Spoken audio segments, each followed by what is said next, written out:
How hard does the devil fight to keep us enslaved to evil?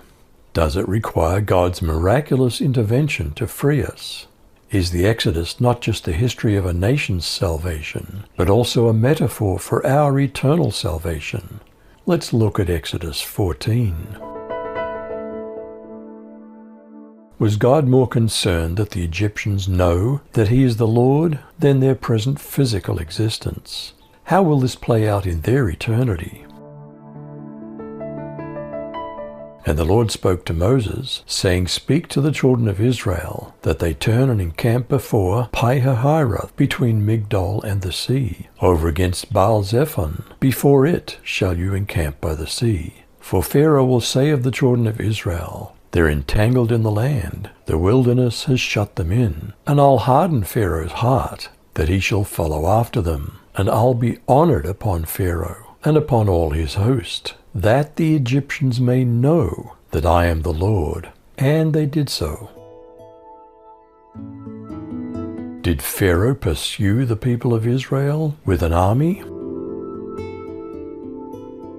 Then the king of Egypt was told that the people had fled, and the heart of Pharaoh and his servants was changed toward the people. And they said, What's this we've done, that we've let Israel go from serving us? So he made his chariot ready, and took his people with him. And he took 600 choice chariots, and all the other chariots of Egypt, with officers over all of them. And Yahweh, or the Lord, hardened the heart of Pharaoh, king of Egypt, with strength, and he pursued the sons of Israel as the sons of Israel were going out with an exalted hand.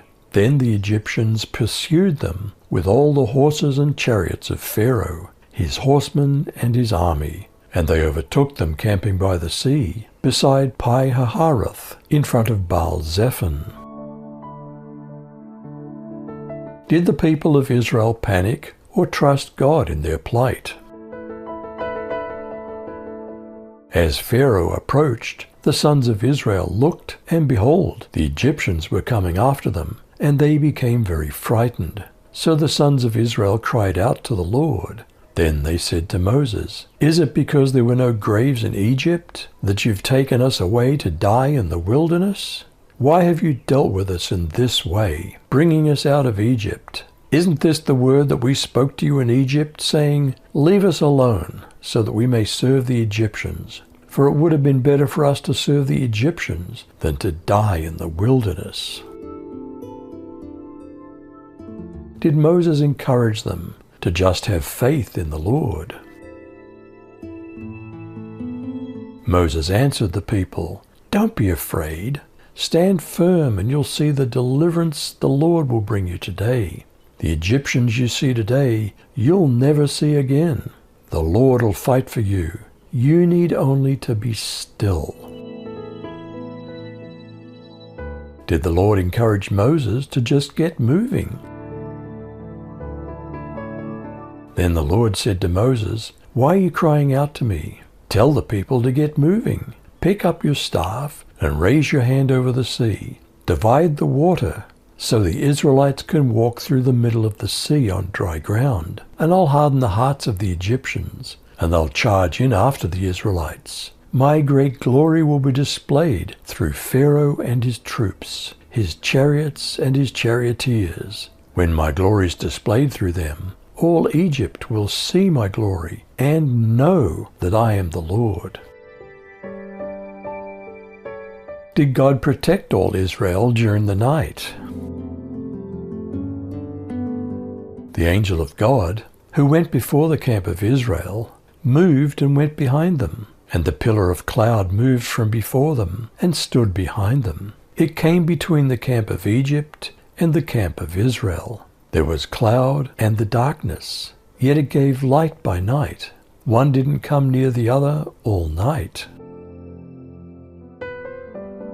Did Israel walk in water or on dry ground? Do most made-up pictures of this fail to capture the full idea of millions of people in families carrying things and herds of domestic animals? Did the Egyptians pursue them? Then Moses stretched out his hand over the sea. The Lord pushed the sea back by a strong east wind all night, turning the sea into dry land. The waters were split into two. The Israelites walked into the sea on dry ground. The waters formed a wall for them on their right hand and on their left. The Egyptians chased them and went into the sea after them, all of Pharaoh's horses, chariots, and cavalry. As morning approached, the Lord looked down on the Egyptian camp from the column of lightning and cloud, and threw the Egyptian camp into a panic. The Lord jammed their chariot wheels so they wouldn't turn easily. The Egyptians said, "Let's get away from the Israelites, because the Lord is fighting for them against Egypt." Did God protect the Israelites from their pursuers? The Lord told Moses, "Stretch your arm toward the sea. The water will cover the Egyptians and their cavalry and chariots." Moses stretched out his arm, and at daybreak the water rushed toward the Egyptians. They tried to run away, but the Lord drowned them in the sea.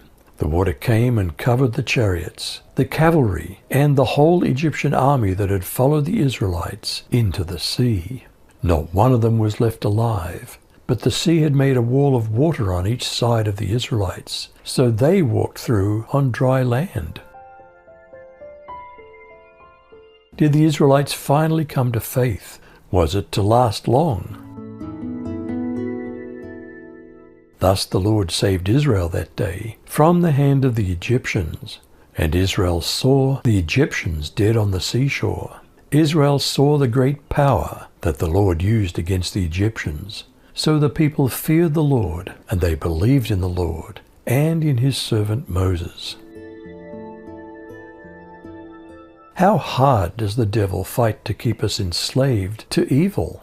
Does it require God's miraculous intervention to free us? Is the Exodus not just the history of a nation's salvation, but also a metaphor for our eternal salvation? You decide.